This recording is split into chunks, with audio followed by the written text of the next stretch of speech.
الام تي 07 واللي كان اول اصدار لها سنه 2014.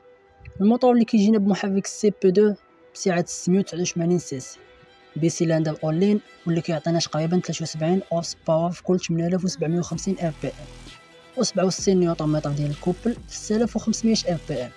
4 طون انجيكسيون ريفخواديسمون ليكيد او ديال لي سوبا في كل سيلندر، وكتجينا بوزن 183 كيلوغرام، وهذا الشيء اللي كيخلي هذا الموتور ساهل بزاف التحكم ديالو وسط المدينه، وبريزيرفوار 14 لتر وبكونسوماسيون موين 4.2% تقريبا.